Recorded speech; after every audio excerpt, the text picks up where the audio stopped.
Welcome everyone to International Pre-Arrival Information Session for students starting in September 2023. I'm Monica Materna-Brossier, International Student Advisor here at Solent, and I'm joined today with my colleagues from admissions team, Mandy, and my colleagues Polly-Ann and Vanessa from accommodation, as well as Zoe from International Office, to help and guide you through the key information that we think you would need to know in order to put everything in order and arrive with us on time to study at Solent. Solent is a vibrant institution with a wonderful campus set in a town centre of Southampton. We are all extremely excited to see you today. And a lot of information you will be receiving in a post, but there are also a couple of places where you can find more information about what you need to do now and what will be happening during the freshers enrollment time. There are two websites that I've put the links to on this presentation. You will all receive a copy of the presentation with those links, so don't worry about making notes. Obviously, make a note, but slides will be given to you. So Hello Uni is a web page you can access now anytime already, and get ready for Solent site. You will be able to access as soon as you get your university email and login details. That Get Ready for Solent page contains a wealth of information about Solent University, what to expect, what are the teams, how do you go about navigating Solent University. There are also tabs that I will tell you a little bit more in a moment about typical for international students, tabs giving you information about things you need to do before you set off from home, things you need to do once you are in the UK, and other things that you need to consider. From what documents you need to take for enrollment with you back from a home country that the admissions team may need to see, through to visa and immigration guidance from myself, a few points about accommodation, healthcare, and so on. So make sure you do access those pages and make sure you do read this information before traveling to the UK. Now, some of you are still in the process of applying for a visa. Some of you already have a visa. So just want to, for all of you, provide you a little bit of more context as to where we are on a map of England. So you will see a London and Southampton being to the left, in the left corner of the map presented. The distance between London and Southampton is about an hour and 15 minutes by train. So when you do land in the UK, you typically would go either to a Heathrow Airport or a Gatwick. Those are the ones to the west and to the south of London, and it's very easy to get to Southampton as such. From Gatwick, you can take a National Express just outside of the terminals to travel to Southampton, as well as, from Heathrow, you take a National Express to travel from Southampton, whereas from Gatwick, we have a fantastic connection on the trains. So if you wish to have a taxi, you can, but it really isn't going to be a problem if you use the public transport, because the connections is amazing. Now, that's connection of traveling to on the day of your arrival to the UK. When it comes to a commute, if you're thinking about where to position yourself on a map of Southampton, on a map of England in terms of your accommodation, I will strongly stress that Southampton is a fantastic place to live, with a lot of prospects for jobs. We are a harbour city with lots of with the links, not only with a harbour city in terms of cargo, but also cruise liners are arriving in Southampton, one of the biggest ports we've got in a city here. We've got lots of hospitality business that will welcome you and offer you employment in a city. So the prospects are here. At the same time, we're very competitive in a grand scheme of things on prices of accommodation to compare to places like London, where you would need to pay typically double or triple for a rental places. If you're not able to find accommodation in Southampton, or you may consider accommodation in a Winchester or Portsmouth area. So those are the areas around.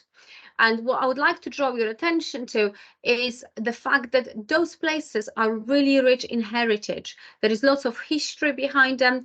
Portsmouth has a rich maritime history with a lot of museums in there. You can visit cruise old ships that are docking in there as part of the museum and heritage business. There is amazing shopping opportunity there. Winchester is the first capital city of the UK. So a fantastic, beautiful, historic place just on a doorstep, 15 minutes by train from Southampton. You will find more information about the places around Southampton and the reasons why you might have chosen Southampton as a study destination, again on the Get Ready pages. This information may be very crucial if you are yet to have an interview with the Home Office as part of your visa application. But further details how to get to us, get to Solent, you can find if you click on the link on a page. Now, when it comes to actual location of Solent in Southampton, that map shows you how central to the city centre we are. The Solent is highlighted by number 1, surrounded by beautiful parks right at the front of us, and the green dots down the right hand side are our horses of residence. That's about 15 minutes walk through the park or the main road between the halls of residences and the university campus. And you will see also a train line crossing there. That university is 15 minutes roundabout walk between a train station in Southampton and the university building. So when you do arrive by train or by coach, because the coach station is there highlighted as well, if you arrive either by coach station or by the train station, it's very easy to navigate the right way to Solent by simply walking up the hill that you will see. We are, a fantastic in terms of the diversity of the grounds, but if you follow up the hill, you will see a civic centre, and past the civic centre through the park, and you are already at Solent University. Walking distance to the St Mary's football stadium as well, where major events are taking place. Again, fantastic opportunity there for you to find a prospective employment options, which would give you the opportunity to have a walking distance relationship with both the town centre, the university, and the football stadium. So let's have a look at the timelines of what needs to happen and when it needs to happen for you to have the most amazing experience as a student in the UK. We fully understand the fact that as an international student, you may be arriving early in order to combat things like jet lag and setting up the life in the UK, sorting out your bank account, sorting out the connections that you need to do before you can relax and join in with the fun of students. Therefore, we every year provide a couple of days just for international students to tick the most important aspects out of the list and allow you to settle in the UK. So this year, International Student Welcome is on Thursday 14th and Friday 15th of September. In a moment, I will show you a little timetable for that event. That during those 2 days, you will be allowed to enroll early on your course. get your student ID card, get a letter confirming that you are a student, and that will allow you to finalize matters in the UK, like opening a bank account, like signing up on a dotted line for rental accommodation if you haven't quite done that in advance of your arrival. That will allow you to register with your a doctor, which is called general practitioner, and as I said, get over the jet lag. On Friday, Saturday, and Sunday, we're gonna also have some attractions and things to do for yourselves. And then the week later, on Monday, the 18th of September, you will join the welcome for all students, all new starters. So our home students, as well as yourselves, will be starting the university. The welcome week is a week where you're having a soft introduction to the university. You get to know your tutors, you get to know your course, you get to know your peers. You will find out how the university function, which teams do what. There will be opportunities to party, there will be opportunity to make new connections during that week. There will be a freshers fair as well, which is an amazing opportunity for you to join up with the fun. And the freshers fair is the Friday, the 22nd of September. And then things will start getting serious with the teaching starting on the 25th of September. So in an ideal world, we would like to have you as early as possible. But if for whatever reason you can't be here during International Welcome Week, we would ideally like you to be here at the teaching starting on the 25th of September. If for whatever reason you cannot arrive before this date, do make sure our admissions team know about this. Later on in the presentation, there will be email addresses for all teams, but do make sure that admissions know. We do have something that is called last arrival dates and last enrollment dates, because we want you to make the most of your experience as a student, but we also don't want to put additional pressures on you. So if you are very late for starting the university, we may turn around and say, you know what, it's really late. I don't know if we can support you with the journey in September, and maybe you need to move yourself to, starting a bit later.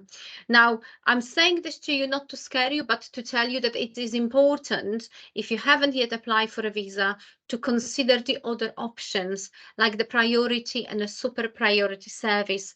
The visa application takes on average 3 weeks time. If you had any difficulties previously getting a visa for UK or other countries, maybe your visa was rejected or refused in the process, and therefore the Home Office may need to do extra background checks on you, that may mean that your visa application will not be concluded within the 3 weeks time and will take longer. So think please carefully about what is the best option for you, and do consider the more expensive options, just to make sure you can come to the UK as quickly as possible to start the studies. So that is a draft timetable for International Welcome Week. We're finalizing a few bits and bobs, and this timetable will be available on the Get Ready for Solent pages as soon as it's finalized. But I just wanted to tell you roughly what to expect, so you know what you can expect during this couple of days. So every day there will be an enrollment time for you to enroll to study, get the ID, get enrollment letter, proof of the fact that you are a student, collect your biometric card if you've chosen university as the alternative location for your BRP card, or go to the post office if your BRP card is there. The guidance on where to collect the BRP cards are on the visa letter that you get with your visa and passport. But we're also going to have a lot of presentations there for yourself. I'm going to present to you on the life as international students in Southampton. My colleagues and myself going to talk to you how to get ready for working in the UK, what registrations you need to do, and who to liaise with to be ready. Our library team is gonna give you a little introduction to their facilities, because it's way more than a library here in the UK, and will give you an option to go in your free time and explore the facilities using a scavenger hunt. we are going to have on Friday additional options for yourselves, talk from student services about self-services sections that you may need to access as early as possible, including at the weekends when university is closed. We're going to have a talk from student unions, what they are, what they do, and how can you make the most of the opportunities for you to enrich outside of the curriculum. They will also run a bit of a social engagement for you that Friday evening with us, where you can bond together, get together with other students, start making your connections and friendships, so you are building your brand new community here in Southampton. And then over a weekend, we team with Friends International, who are a lovely local charity looking after international students from all local universities. And they very kindly going to take you on a tour of Southampton, showing you the Southampton, followed by a cup of tea and a chat. And then on Sunday, if you wish, there will be opportunity to go to Winchester, which is, as I mentioned, the first capital city of England. They will take you by train on a journey around the city, just for you opportunity to make new friends, new connection, and engage with them as well. Those two Saturday and Sunday activities, once you get to get ready site, I will pop in links for booking, because they monitor numbers to ensure there is adequate amount of staff per ratio per amount of people. So make sure you do book it in advance as soon as possible. I'm just dropping here a campus map. Okay, so when you arrive through the park, you will see that the green area on the left is the park outside of Southampton. When you arrive, you will know the name of the buildings and you will know where to go. So our enrollment will be happening in the Spark, which is right next to the right of the sports complex. And trust me, when you get at the front of Solent, you will know which one is the sports complex, because it's beautiful, modern building, very, very tall and grey, which is the highlight of, well, one of the highlights of the university. And the Spark is the wonderful building to the right with a glass entrance and a red pot inside that was visible on the very first slide. So the enrollment will be happening in the Spark. So the very first, the building to the left, but we do have a reception. If you don't know where to go to Andrew's building, which is the first one from the right, enter there, there is the reception. We will be waiting there for you to signpost you to the right place. There is also going to be a guidance for you to download My Solent app. And I couldn't tell you enough how important it is for you to have the map, because everything will be on the map. Your timetable, map of Solent, what to do, when to do, library opening hours, service opening hours, quick question and FAQs. It's all on that app. So make sure you please download this app as well. And in the library, there is also a team called Guided Learning. They offer IT support for yourself. As part of the enrollment and to the university, you were prompt, or you will be prompt, to provide something that is called MFA, which is linked to a mobile phone. That mobile phone will be needed to approve your notifications moving forward. If coming to the UK, you will have a different number or a different phone. That's the team that will help you reset and restart everything, so you do have access to the facilities. So library, as I mentioned, is more than a library. So I'm going to hand over now to my colleague Maddie from admissions, and she will talk you through everything you need to know about pre-registration and studying here at Solent. Hiya. So prior to coming to enroll, obviously, on the course, you'll need to complete your pre-registration. So all these details will be emailed over to you. All the information on how to access, including your username and password, will be in that email. You'll need to make sure that this is completed prior to your enrolment. So that's either your welcome week or the 14th and the 15th, which is the International Welcome Week. You'll also need to make sure you upload a photo. This will come onto your campus card. The photo size should be about the size of a passport, which will be uploaded. Once that's all done and you've done your pre-registration, we can then enrol you. So enrolment happens in person, face-to-face with the member of our team. So that is completed the week commencing the 18th of September, or obviously earlier on the 14th and the 15th of September. The final date for enrolment, I want to say, is the 6th of October is our last date for enrolment. So obviously, if you haven't been able to get your visa prior to that date, that's the final date that we are accepting enrolment for the courses.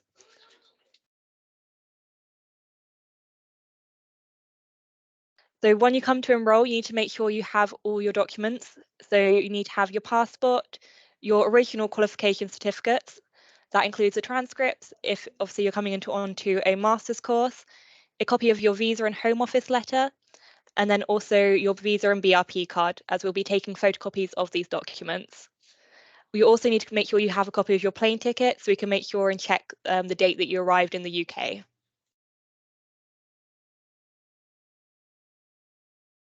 So for payments in the UK, we do not accept cash, cheques, or banker's drafts. You'll need to make sure you submit any payments via your student portal.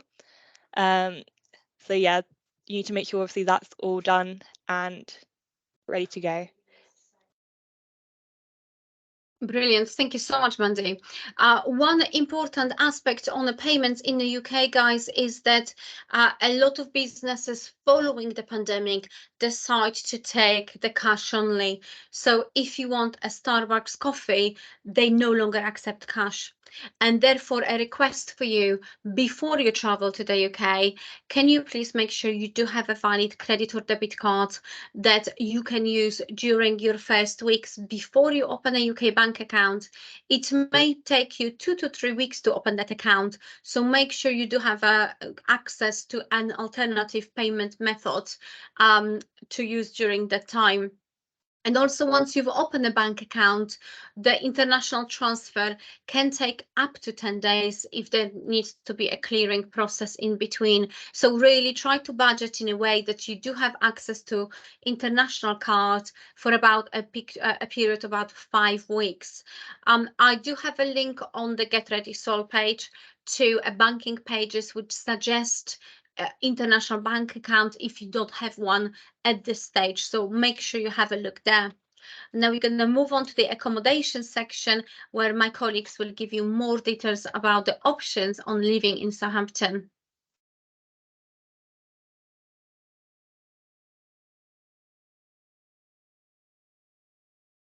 Hello, Monica. Hi, everybody. I'm Pollyanne. I'm a private housing advisor here at Solent University. And my colleague Vanessa Black is the accommodation team leader. So she's just going to talk to you shortly about Solent residences, and then I will go into further detail about the private housing options.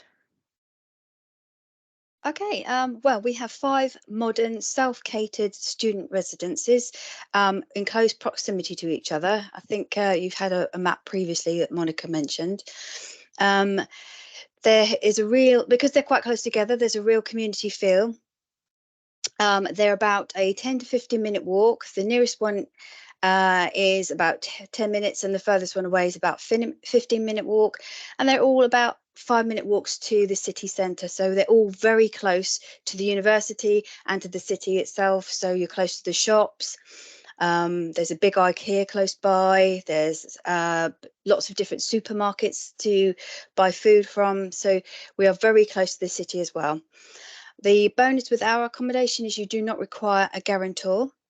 So that can make it a lot easier for students coming in from overseas. Our accommodation is dedicated to Solent University students only. So if you were thinking about going into another provider, perhaps another halls of residence that's privately managed, you may be with other students, but with our accommodation, it is just Solent students.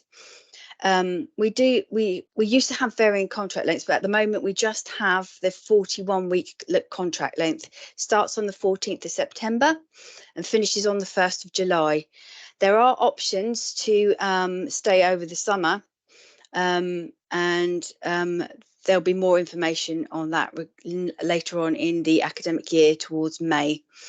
For international students, we do allow students to arrive 2 days earlier than the standard move-in date, which allows you to arrange your flights.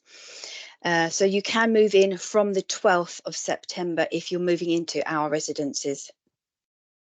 Our terms of residences are student focused, so it is all based around the student itself.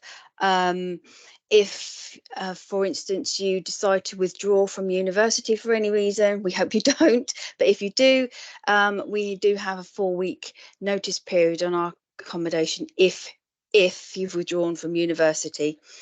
Other private providers may not be allow you to do that. You may still be liable for fees even if you have left university. As I said, they are self-catered accommodation. We do have a variety of ensuite and non-ensuite rooms. It is first come, first served. The majority of our rooms that we have available at the moment are ensuite rooms, but we do have a few non-ensuite rooms left if you have a smaller budget. There's a link at the bottom there, so you can actually see the rooms via a virtual tour, which is quite handy to see, because you can have a good look around in, I think it's three of our residences. So there's one for Deanery, Hamwick and Kimber. There isn't one for Chantry or David Moxon, but once you have, if you haven't applied already or in the process of still doing so, you can go onto our website and have a little look at the accommodation available and see some pictures there of the residences. I think that's just about it from myself, but if you do have any queries or questions, you can either email us at accommodation@solent.ac.uk, or please do feel free to ask a question and we'll answer them as well as we can. I think that's my slides over. I'm not quite sure. Is there another one? Oh yeah, Polly-Ann. I'll hand you over to Polly-Ann now. Lovely. Thank you, Vanessa. So the first thing to say is there are lots of private housing options in Southampton. However, generally speaking, for most students, we do recommend university residences in the first year. And the reason for that is that's our main Solent community. So, all of the other students living there will be studying at the university, but also, as my colleague Vanessa mentioned earlier, a lot of the terms and conditions are more favourable towards students. That said, there are some excellent private housing options. So we're going to have a look at some of the information that you're going to need surrounding private accommodation for your stay here. So the university has what we call a private housing accreditation scheme. So our housing scheme for private housing is called SASH. It's run in partnership with the other university in Southampton, which is the University of Southampton. We work very closely together, and we also work in partnership with the City Council. So one of the reasons we have this partnership is because Southampton is such a vibrant city and there are so many different students living here, it makes sense that we work together. So the benefit of the SASH scheme, and you can probably see the little logo there on the screen, is that landlords can advertise properties on that scheme. And we don't charge them to do that, but in exchange, they have to agree that the properties will meet certain standards. So that means that the properties should be of good, reasonable quality. And it means that they should also be managed in a fair and reasonable manner. So if you did have any issues or problems along the line, we could then go to the landlord and advocate on your behalf. The other benefit of using the SASH scheme is when you're organising accommodation from overseas, it's sometimes difficult to know if a particular landlord or agent is safe or reliable, or what their reputation is. So if you go through the SASH scheme, you know those properties have had to submit paperwork to us. You know that they do exist, and they are working with the university. So if you choose to use the SASH scheme, you need to go onto the website and you would register. Once your account's been activated, you can search for accommodation. You will find all different types of accommodation options on there, and then you would need to contact each landlord or establishment directly to discuss what they're offering. We also hold housing events during the year. So this year we are already planning our housing fair for November. And that's there to try for two reasons, really. One, to help you with your accommodation search for next year, but two, just to make sure that you have a fun and really positive university experience. We've also got some special specific housing guides, which I've produced. One of them is a general housing guide for all students, and the other one is advice that has been specifically produced for international students, and that's been produced in conjunction with my colleagues Monica and Vanessa, who you saw earlier on the screen. As I mentioned earlier, I am the private housing advisor, so I can do contract check-in or advise you on your options. So if you would like more advice, you can contact me on the email address there. I'll also be around to answer questions at the end of this session as well. So moving on to the next slide. Okay, things to consider. So this is the really important bit. So things to consider. Top of that list, without sort of wanting to sound dry, it is the paperwork side of things. So making sure you've got the right budget. You're going to need rent in advance. You probably need a deposit as well, or in some cases, it may be rent for the whole year. A lot of places will request a UK guarantor scheme. Now, a UK guarantor is somebody that can underwrite your rent if you don't pay it. So a lot of landlords are looking for those reassurances that if somebody doesn't pay the rent, then they can go to the person's guarantor. Now, obviously, that may be difficult for you because you're living in another country. There are things called guarantor schemes. Now, guarantor schemes are when another company will offer to act as a guarantor, but they will request a small fee. Outside of that, I am aware of a couple of landlords, really good landlords, who don't actually request a UK guarantor or a guarantor scheme. So it really does pay to do early planning. So if you haven't started looking at accommodation yet, it's definitely worth doing that now, looking at your options, doing your research and making contact with me. As I mentioned earlier, there's real benefit in making sure that you have researched a particular landlord or a particular agent so that you know when you go to that accommodation, it's going to be there and it's what you're expecting. So within our housing guide, which I mentioned earlier, you can read more about how you can do that safely from a distance. So without going into too much detail, some of the ways that you can do that are checking with myself or the accommodation office if we've heard of a particular landlord or agent or if we've had any complaints. You can also ask for a virtual viewing if you're not able to view the property at the moment, which I suspect you probably can't. And also you can request something called a sample contract. So what you can do before you commit to anything, you can take that sample contract to our accommodation office and I will check it for you. I'm happy to do that over email or in Teams and give you some advice and tips about how we can make sure that those terms work for you. Another key thing you'll want to think about here is the type of accommodation you want. Now, if you're coming alone, you might be quite happy with halls of residence, which are single studies rooms.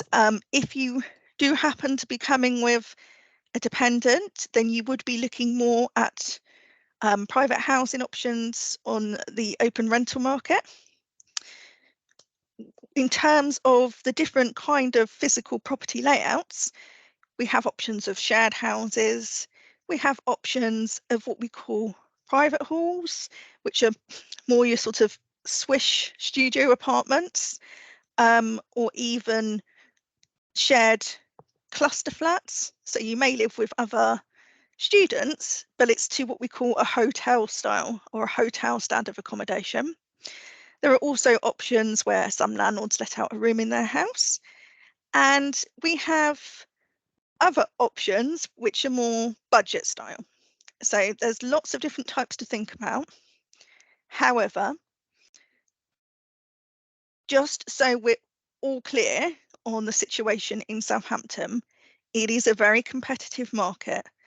So it's definitely important to start doing your research now.